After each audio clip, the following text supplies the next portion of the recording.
श्रावण माह माहात्म्य पहला अध्याय। शौनक बोले, हे सूत जी, हे महाभाग, हे व्यास शिष्य, हे अकल्मष, आपके मुख कमल से अनेक आख्यानों को सुनते हुए हम लोगों की तृप्ति नहीं होती, अपितु बार बार सुनाने की इच्छा बढ़ती जा रही है। तुला राशि में स्थित सूर्य में कार्तिक मास का महत्म, मकर राशि में माघ मास का महत्म और मेष राशि में स्थित सूर्य में वैशाख मास का महत्म और इसके साथ उन मासों के भी धर्म है, उन्हें आपने भली भांति कह दिया। यदि आपके मत में इनसे भी अधिक महिमामय कोई मास हो तथा भगवत प्रिय कोई धर्म हो तो आप उसे अवश्य कहिए, जिसे सुनकर कुछ अन्य सुनने की हमारी इच्छा न हो। वक्ता को श्रद्धालु श्रोता के समक्ष कुछ भी छिपाना नहीं चाहिए। सूत जी बोले, हे मुनियों, आप सभी लोग सुने। मैं आप लोगों के वाक्य गौरव से अत्यंत संतुष्ट हूँ। आप लोगों के समक्ष मेरे लिए कुछ भी गोपनीय नहीं है। दम्भ रहित होना, अस्तिकता, शठता का परित्याग, उत्तम भक्ति सुनने की इच्छा, विनम्रता, ब्राह्मणों के प्रति भक्ति परायणता, सुशीलता, मन की स्थिरता, पवित्रता, तपस्विता और अनसूया, ये श्रोता के 12 गुण बताए गए हैं। ये सभी आप लोगों में विद्यमान हैं, अतः मैं आप लोगों पर प्रसन्न होकर उस तत्व का वर्णन करता हूँ। एक समय प्रतिभाशाली सनत कुमार ने धर्म को जानने की इच्छा से परम भक्ति से युक्त होकर विनम्रता पूर्वक ईश्वर भगवान शिव से पूछा। सनत कुमार बोले, योगियों के द्वारा आराधनीय चरण कमल वाले हे देव, हे महाभाग, हमने आपसे अनेक व्रतों तथा बहुत प्रकार के धर्मों का श्रवण किया, फिर भी हम लोगों के मन में सुनने की अभिलाषा है। 12 मासों में जो मास सबसे सर्वश्रेष्ठ है, आपकी अत्यंत प्रीति कराने वाला, सभी कर्मों की सिद्धि देने वाला हो और अन्य मास में किया गया कर्म यदि इस मास में किया जाए तो वह अनंत फल प्रदान कराने वाला हो। हे देव, उस मास को बताने की कृपा कीजिए। साथ ही लोकानुग्रह की कामना से उस मास के सभी धर्मों का भी वर्णन कीजिए। ईश्वर बोले, हे सनत कुमार, मैं अत्यंत गोपनीय भी आपको बताऊंगा। हे सुव्रत, हे विधि नंदन, मैं आपकी श्रवण इच्छा से भक्ति से प्रसन्न हूँ। 12 मासों में श्रावण मास मुझे अत्यंत प्रिय है। इसका महत्म सुनने योग्य है, अतः इसे श्रावण कहा गया है। इस मास में श्रवण नक्षत्र युक्त पूर्णिमा होती है, इस कारण से भी इसे श्रावण कहा गया है। इसके महात्म्य के श्रवण मात्र से यह सिद्धि प्रदान करने वाला है, इसलिए भी यह श्रावण संज्ञा वाला है। निर्मलता गुण के कारण यह आकाश के सदृश है, इसलिए नभा कहा गया है। इस श्रावण मास के धर्मों की गणना करने में इस पृथ्वी लोक में कौन समर्थ हो सकता है, जिसके फल का संपूर्ण रूप से वर्णन करने के लिए ब्रह्मा जी 4 मुख वाले हुए, जिसके फल की महिमा को देखने के लिए इंद्र 1000 नेत्रों से युक्त हुए और जिसके फल को कहने के लिए शेषनाग 2000 जिह्वाओं से संपन्न हुए।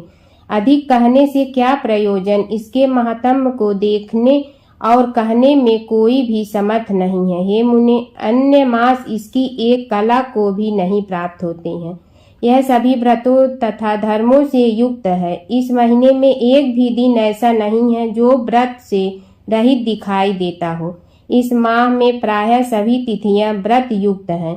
इसके महात्म्य के संदर्भ में मैंने जो कहा है वह केवल प्रशंसा मात्र नहीं है।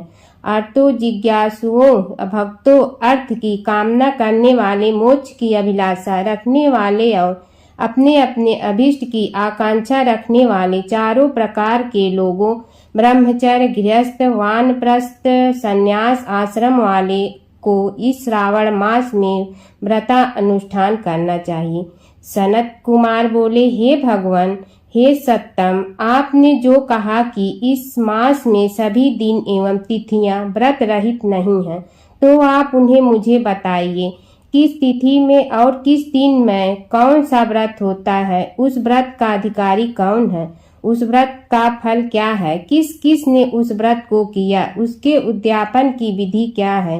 प्रधान पूजन कहाँ हो और जागरण करने की क्या विधि है? उसका देवता कौन है? उस देवता की पूजा कहाँ होनी चाहिए? पूजन सामग्री क्या क्या होनी चाहिए और किस व्रत का कौन सा समय होना चाहिए? हे प्रभु, वह सब आप मुझे बताएं। यह मास आपको प्रिय क्यों है? किस कारण यह पवित्र है? इस मास में भगवान का कौन सा अवतार हुआ? यह सभी मासों से श्रेष्ठ कैसे हुआ? और इस मास में कौन कौन धर्म अनुष्ठान के योग्य हैं? हे प्रभु, यह सब बताएं। आपके समक्ष मुझ अज्ञानी का प्रश्न करने में कितना ज्ञान हो सकता है, अतः आप संपूर्ण रूप से बताएं। हे कृपालु, मेरे पूछने के अतिरिक्त भी जो शेष रह गया हो उसे भी लोगों के उद्धार के लिए कृपा करके बताएं। रविवार, सोमवार, भौमवार, बुधवार, बृहस्पतिवार, शुक्रवार और शनिवार के दिन जो करना चाहिए, हे विभो, वह सब मुझे बताइए। आप सबके आदि में आविर्भूत हुए हैं, अतः आपको आदि देव कहा गया है। जैसे एक की विधि बाधा से अन्य की विधि बाधा होती है, वैसे ही अन्य देवताओं के अल्प देवत्व के कारण आपको महादेव माना गया है। तीनों देवताओं के निवास स्थान पीपल वृक्ष में सबसे ऊपर आपकी स्थिति है। कल्याण रूप होने के कारण आप शिव हैं और पाप समूह को हरने के कारण आप हर हैं। आपके आदि देव होने में आपका शुक्ल वर्ण प्रमाण है, क्योंकि प्रकृति में शुक्ल वर्ण ही प्रधान है, अन्य वर्ण विकृत है। आप कर्पूर के समान गौर वर्ण के हैं, अतः आप आदि देव हैं। गणपति के अधिष्ठान रूप 4 दल वाले मूलाधार नामक चक्र से ब्रह्मा जी के अधिष्ठान रूप 6 दल वाले स्वाधिष्ठान नामक चक्र से और विष्णु के अधिष्ठान रूप 10 दल वाले मणिपुर नामक चक्र से भी ऊपर आपके अधिष्ठित होने के कारण आप ब्रह्मा तथा विष्णु के ऊपर स्थित हैं। यह आपकी प्रधानता को व्यक्त करता है। हे देव, एकमात्र आपकी ही पूजा से पंचायतन पूजा हो जाती है, जो कि दूसरे देवता की पूजा से किसी भी तरह संभव नहीं है। आप स्वयं शिव हैं। आपकी बाईं जांघ पर शक्ति स्वरूपा दुर्गा, दाहिनी जांघ पर गणपति, आपके नेत्र में सूर्य तथा हृदय में भक्तराज भगवान श्री हरि विराजमान है। अन्न के ब्रह्म रूप होने तथा रास के विष्णु रूप होने और आपके उसका भोक्ता होने के कारण, हे ईशान, आपके श्रेष्ठत्व में किसे संदेह हो सकता है? सबको विरक्त की शिक्षा देने हेतु आप शमशान में तथा पर्वत पर निवास करते हैं। ऐसा महर्षियों ने कहा है। जगत का संहार करने वाला हलाहल को गले में किसने धारण किया? महाप्रलय की कलाग्नि को अपने मस्तक पर धारण करने में कौन समर्थ था? संसार रूप अंधकूप में पतन के हेतु कामदेव को किसने भस्म किया? आप ऐसे हैं कि आपकी महिमा का वर्णन करने में कौन समर्थ है? एक तुच्छ प्राणी मैं करोड़ों जन्मों में भी आपको प्रभाव का वर्णन नहीं कर सकता था। आप मेरे ऊपर कृपा करके मेरे प्रश्नों को बताइए। दूसरा अध्याय। ईश्वर बोले, हे महाभाग, आपने उचित बात कही है। हे ब्रह्मपुत्र, आप विनम्र गुणी, श्रद्धालु तथा भक्ति संपन्न श्रोता हैं। हे अनहग, आपने श्रावण मास के विषय में विनम्रता पूर्वक जो पूछा है उसे तथा जो नहीं भी पूछा है वह सब अत्यंत हर्ष तथा प्रेम के साथ मैं आपको बताऊंगा। द्वेष न करने वाला सबका प्रिय होता है और आप उसी प्रकार के विनम्र हैं, क्योंकि मैंने आपके अभिमानी पिता ब्रह्मा का 5वां मस्तक काट दिया था, तो भी आप उस द्वेष भाव का त्याग कर मेरी शरण को प्राप्त हुए हैं। अतः हे तात, मैं आपको सब कुछ बताऊंगा। आप एकाग्रचित्त होकर सुनिए।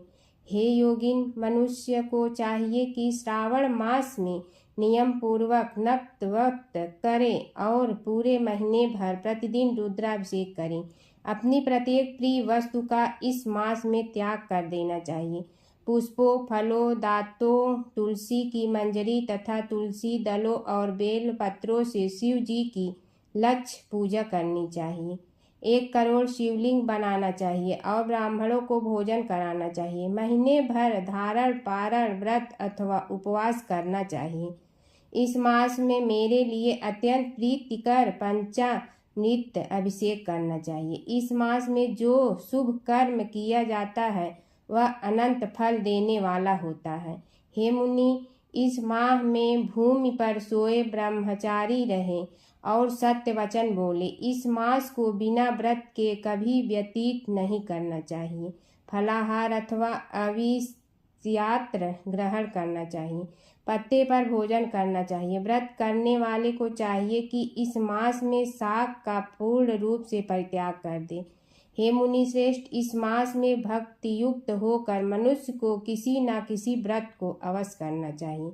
सदाचार परायण, भूमि पर शयन करने वाला, प्रातः स्नान करने वाला और जितेंद्रिय होकर मनुष्य को एकाग्र किए गए मन से प्रतिदिन मेरी पूजा करनी चाहिए। इस मास में किया गया पुरुष शरण निश्चित रूप से मंत्रों की सिद्धि करने वाला होता है। इस मास में शिव के षडाक्षर मंत्र का जाप अथवा गायत्री मंत्र का जप करना चाहिए और शिव जी की प्रदक्षिणा, नमस्कार तथा वेद पारायण करना चाहिए।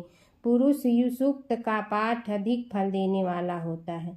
इस मास में किया गया ग्रह यज्ञ, कोटि होम, लक्ष्य होम तथा अयुत होम शीघ्र ही फलीभूत होता है और अभीष्ट फल प्रदान करने वाला होता है। जो मनुष्य इस मास में एक भी दिन व्रतहीन व्यतीत करता है वह महाप्रलय पर्यंत घोर नरक में वास करता है। यह मास मुझे जितना प्रिय है उतना कोई अन्य मास प्रिय नहीं है।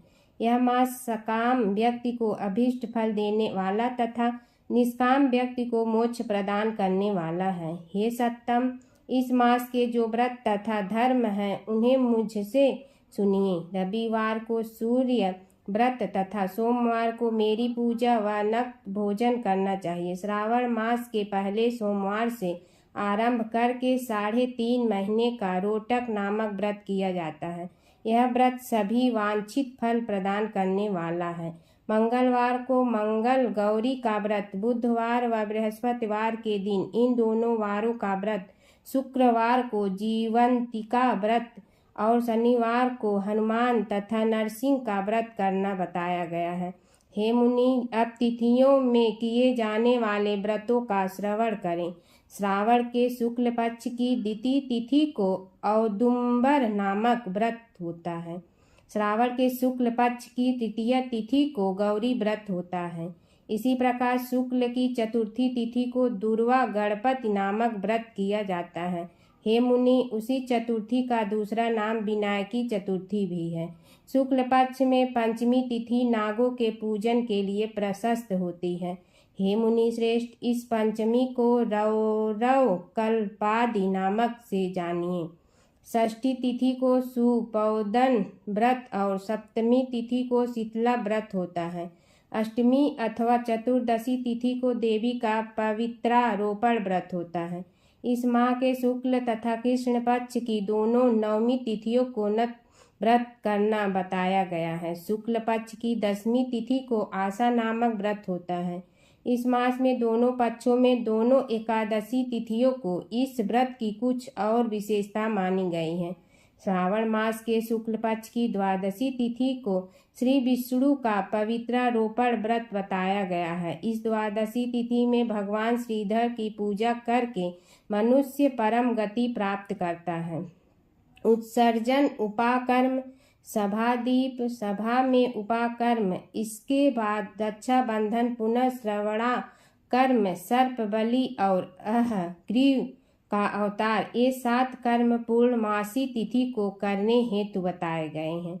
श्रावण मास के कृष्ण पक्ष में चतुर्थी तिथि को संकष्टी चतुर्थी व्रत कहा गया है और श्रावण मास के कृष्ण पक्ष की पंचमी तिथि के दिन मानव कल्पादि नामक व्रत को जानना चाहिए। हे द्विजोत्तम, कृष्ण पक्ष की अष्टमी तिथि को श्री कृष्ण का पूर्ण अवतार हुआ। इस दिन उनका अवतार हुआ, अतः महान उत्सव के साथ इस दिन व्रत करना चाहिए। हे मुनि श्रेष्ठ, इस अष्टमी को मनवाद तिथि जानना चाहिए। श्रावण मास की अमावस्या तिथि को पिठोरा व्रत कहा जाता है। इस तिथि में कुशों का ग्रहण और वृषभों का पूजन किया जाता है। इस मास में शुक्ल पक्ष की प्रतिपदा तिथि से लेकर सब तिथियों में पृथक पृथक देवता हैं। प्रतिपदा तिथि के देवता अग्नि, द्वितीय तिथि के देवता ब्रह्मा, तृतीय तिथि की गौरी और चतुर्थी के देवता गणपति हैं। पंचमी के देवता नाग हैं और षष्ठी तिथि के देवता कार्तिकेय हैं। सप्तमी के देवता सूर्य और अष्टमी के देवता शिव हैं। नवमी की देवी क्या खोल देली।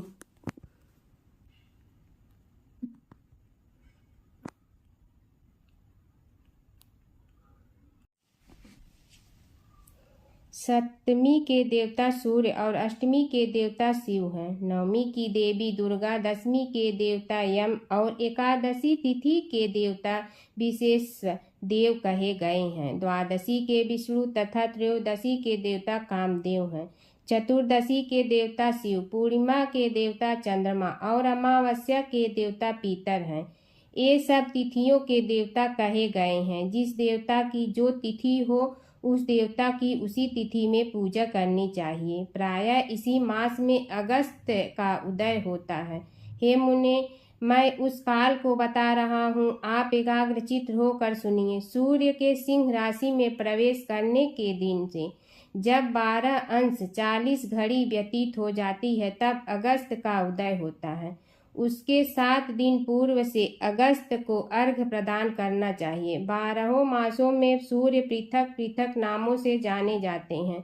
उनमें से श्रावण मास में सूर्य गभस्ती नाम वाला होकर तपता है। इस मास में मनुष्यों को भक्ति संपन्न होकर सूर्य की पूजा करनी चाहिए। हे सत्तम, 4 मासों में जो वस्तुएं वर्जित हैं उन्हें सुनिए। श्रावण मास में साग तथा भाद्र में दही का त्याग करना चाहिए। इसी प्रकार आश्विन में दूध तथा कार्तिक में दाल का परित्याग कर देना चाहिए।